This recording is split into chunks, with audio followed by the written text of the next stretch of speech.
ስሜ ፈቃዱ ምትኩ እባላለሁ። የአርሲ ዩኒቨርሲቲ ፕሬዝዳንት ነኝ። አርሲ ዩኒቨርሲቲ እንግዲህ እንደሚታወቀው እንደ የትኛውም ዩኒቨርሲቲ ሶስት ዓላማዎችን ወይም ደግሞ ተልእኮዎችን ይዞ ነው የሚሰራው።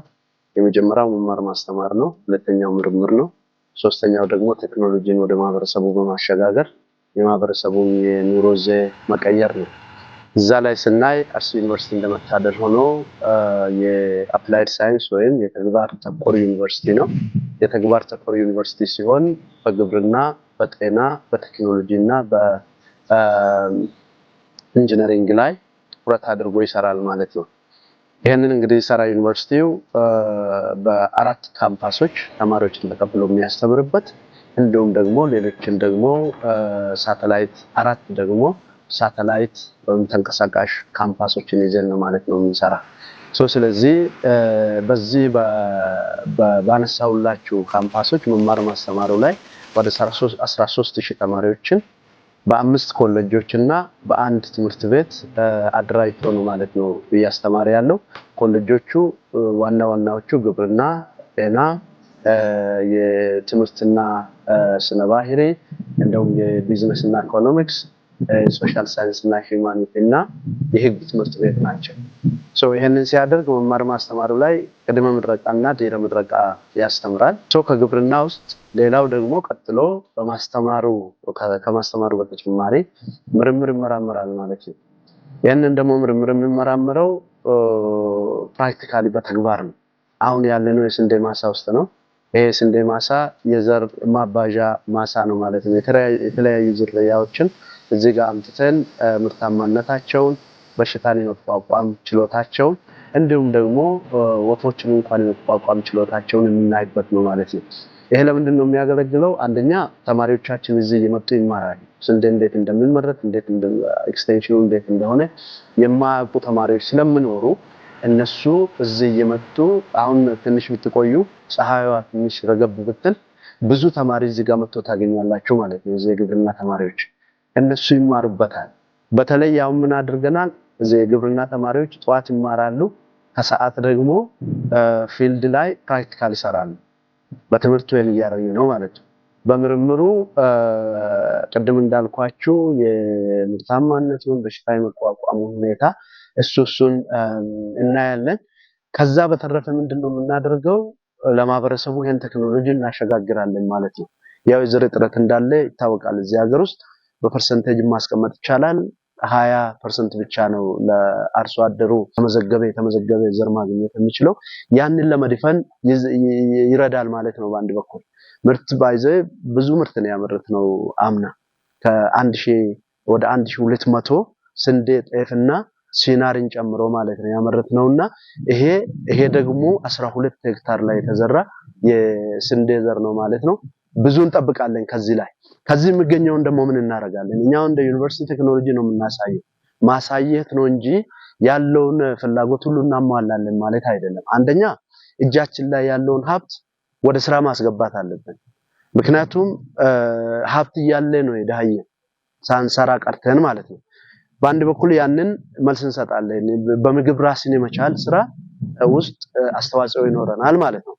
ሁለተኛ ደግሞ ቴክኖሎጂን እዚህ ጋር እየሞከርን ወደ ማህበረሰቡ ስናወርድ እኛም ማግዘን ከዞን ጋር ከወረዳ ጋር ከኮኦፕሬቲቮች ጋር አንድ ላይ ሆነን በክላስተር ደግሞ ዘር እንዲመረት ስናደርግ የበለጠ የዘር አቅርቦቱ ላይ አስተዋጽኦ እናደርጋለን።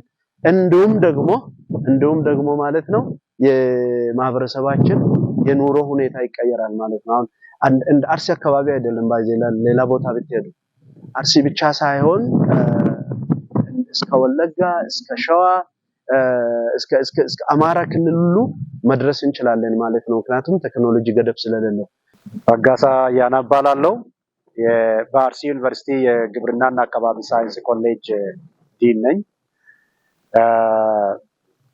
እዚህ ጋር የምታዩት ስንዴ ነው፣ ለዘር የሚውል ነው። ዘር ደግሞ እንደሚታወቀው በአንድ ሀገር ላይ በጣም አስፈላጊ ነው። በሀገራችን ትልቁ ችግር የዘር አቅርቦት ነው። የዘር አቅርቦትን ለመፍታት መንግስት በብዙ መንገድ እየጣረ ነው። ስቲል ግን በኢትዮጵያ ደረጃ የዘር አቅርቦት ትልቅ ችግር ስላለ ሁሉም ቦታ ላይ የስንዴ ምርት ከጊዜ ወደ ጊዜ የቀነሰ ነው የሚሄደው። ስለዚህ ይሄ ሶስት ዋና ዋና ምክንያቶች አሉ። የመጀመሪያው ዘር ምንድነው የሚለውን አለማወቃችን ነው። አርሶ አደሩም ዘሩን የሚያስተዳድርም በዛው ልክ ተጠቃሚዎች በሙሉ የዘርን ዋጋና ምንነት ስለማያውቁ ዘር ይሰብስቡና ለምግብነት ይጠቀማሉ። ብዙ የዘር መጠን ወደ ምግብነት በሚገባበት ጊዜ ይሄ ዘር ሀገር ውስጥ አቅርቦቱ ይቀንስና ወደ እጥረት ይደርሳል ማለት ነው፣ ይገባል ማለት ነው። ስለዚህ በዚህ አይነት መንገድ የዘር እጥረት በኢትዮጵያ ደረጃ አለ። ሁለተኛው ምክንያት ዘር ማባዛት ላይ የሚሰማሩ አካላት በጣም ጥቂት መሆናቸው ነው። ስለዚህ ዘር በየጊዜው የሚያባዛ አካል ብሪደር የሚባሉ ተመራማሪዎች በዘር ላይ ትኩረት ሰጥቶ የሚሰሩ ኢትዮጵያ ውስጥ በጣም ውስን በመሆናቸው የዘር መጠን በዛው ልክ እየቀነሰ ነው የሚሄደው ማለት ነው። ይሄ ነው ትልቁ ችግር። ሶስተኛው ለዘር የሚሆነውን የአየር ሁኔታ፣ የአፈር ሁኔታ እነዚህ አይነት ነገሮችን መምረጥ ላይ ክምችቱን በአግባቡ ማስቀመጥ ላይ ሰፊ ችግር ስላለ በኢትዮጵያ ውስጥ በከፍተኛ ሁኔታ የዘር እጥረት ይኖራል ማለት ነው። ስለዚህ አርሲ ዩኒቨርሲቲ ለምንድን ነው ታዲያ ይሄን የጀመረ ካላችሁ ሰፊ መሬት አለን። ከ250 በላይ ሄክታር መሬት አለን። ይሄ መሬት ግን ለብዙ ዓመታት እንዲሁ ዝም ብሎ ሲቀመጥ የነበረ እንደ መሬት ይቆጠራል እንጂ ምንም ያልተሰራበት መሬት ስለነበረ ይሄ ቁጭት ስላለ አሁን ያለው ቶፕ ማኔጅመንት ይሄንን ግምት ውስጥ በማስገባት ለምን ይሄንን መሬት ለአርሶ አደሩ የሚሆን የሀገሪቷን ወቅታዊ ችግር የሚፈታ በዛው ልክ አቅርቦቱንም የሚጨምር እንዲሆን የኛን ድርሻ ለምን አንወጣም የሚለው ላይ ትኩረት አድርገን ባለፈው ዓመት ትንሽዬ ቦታ ላይ ተጀመረ። ያንን ወደ 600 ኩንታል ተገኘና ለገበሬዎች ተከፋፈለ ማለት ነው። በዚህ ዓመት በዛው ልክ ክረምት ላይ 2017-18 ምርት ወደ 740 ኩንታል አገኘን። ይሄም ለገበሬዎች ለማከፋፈል ዝግጅቱን ሁሉ አጠናቀን ለየትኛው ገበሬ እንስጥ የሚለውን እየለየን ነው። ስለዚህ ይሄ 740 ኩንታል ለገበሬዎች ለመስጠት ሬዲ ነው ማለት ነው። አሁን እዚህ ላይ ማሳ ላይ የምታዩት የታጨደውን ዘር እንደገና መልሰን ዘርተን 12 ሄክታር ላይ እንደዚህ ዘርተን በሚያምር መልኩ እንደምታዩት ይሄ አባይ ዝርያ ይባላል። አባይ ዝርያ በምርታማነቱ በጣም ይታወቃል። ይሄ መሬት ደግሞ ውሃ የሚተኛበት መሬት ነው። ከዛ የተነሳ ክረምት ላይ ምርት መስጠት ላይ ትንሽ ደከም ስለሚል በጋ ላይ እንደዚህ ሲሰራ ደግሞ የበለጠ ምርታማ ሊሆን ይችላል በሚል እምነት በቁርጠኝነትና ዋጋ በመክፈል ገብተንበት እንደምታዩት በጣም በሚያምር መልኩ ጥሩ ፍሬ ይዞ በከፍተኛ ሁኔታ ከ50 እስከ 60 ኩንታል ከ1 ሄክታር እናገኛለን በሚል እምነት ለተቀን እየተመላለስን እያየን ነው ማለት ነው። ስለዚህ ሁለት አይነት ዝርያ ነው የዘራ ነው። አንደኛው ዱርሳ የሚባል ዝርያ ላይ መጀመሪያ አካባቢ ያያችሁት እየደረሰ ያለው እሱ 1 ሄክታር ላይ የተዘራ፣ ይሄ 11 ሄክታር ላይ የተዘራ ደግሞ የኛ ምርት ቤት ውስጥ ያለውን ወስደን ዘሩን ይዘርተናል ማለት ነው። ስለዚህ የዘር አይነት አንደኛ ደረጃ ላይ ያለ ዘር ነው። ዱርሳ የሚባለው ብሪደር ሲድ የሚባለው ነው።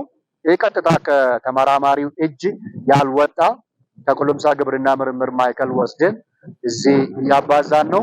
አባይ የሚባለውም ፕሪ ቤዚክ ይባላል፣ ቅድመ መስራች ማለት ነው። ይሄ ቅድመ መስራች ገበሬ እጅ መግባት የለበትም። ይሄንም እንደዚህ አባዝተን በእኛ ቁጥጥር ስር በሆነ መልኩ በክላስተር የተደራጁ ገበሬዎችን መልምለን እኛ እየመራናቸው ያገዝናቸው በእኛ ቁጥጥር ስር እንዲባዛ እናደርጋለን ማለት ነው። ስለዚህ ከዚህ ላይ የምናገኘው ሚኒማም እስከ 600 እንደዚህ ኩንታል የምናገኘውን እንደገና ገበሬዎች ጋር እያባዛን በሚቀጥለው ዓመት ደግሞ የተሻለ ቁጥር ያለውን ኩንታል አባዝተን በሚቻለው አቅም ሁሉ ተሰማርተንበት ለገበሬዎቻችን አትሊስት አቅራቢያችን ላሉት ገበሬዎቻችን እናዳርሳለን የሚል እምነት ነው ያለን።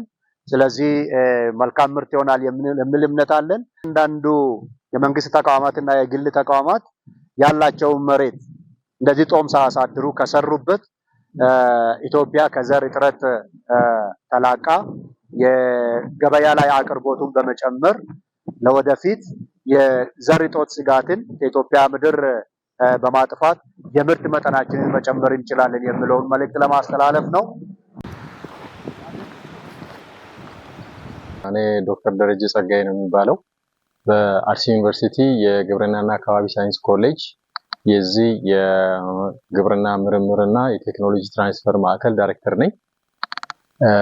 አሁን እዚህ ያለንበት ቦታ በአርሲ ዩኒቨርሲቲ የነርሰሪ ሳይት ነው የሚባለው የችግኝ ማፍያ ሳይታችን ነው። የዚህ ሳይት ካፓሲቲ አሁን እያፈላን ያለነው ከ150 ሺህ እስከ 450 የሚሆኑ የችግኞችን ነው እዚህ ቦታ ላይ የምናፈላው። ከዳይቨርሲቲ አንጻር ለምግብነት የሚውሉ እነ ቡና፣ አቮካዶ፣ የደጋ አቮካዶ፣ አፕል የመሳሰሉ አሉ። እንዲሁም ሀገር በቀል የሆኑ ዛፎች ወደ 9 አይነት የሚሆኑ እዚህ ይፈላሉ። በአጠቃላይ እንደ ሀገር የተያዙ የግሪን ሌጋሲ እንትን ኮንትሪቢዩት ለማድረግ በየአመቱ ከ150 ሺህ እስከ 450 ሺህ የሚደርስ ችግኝ ያፈላን በየአመቱ እንተክላለን ማለት ነው። ለሚተክሉት የትኛውም ስቴክ ሆልደር እናቀርባለን ማለት ነው እንደ ዩኒቨርሲቲ። እንደምታዩት እንግዲህ ከላይ ድንችም አለ። እዛ ጋር በርቀት ደግሞ የምታዩት የከብቶች በረት ነው። በእሱም የተለየ ቴክኖሎጂ ነው።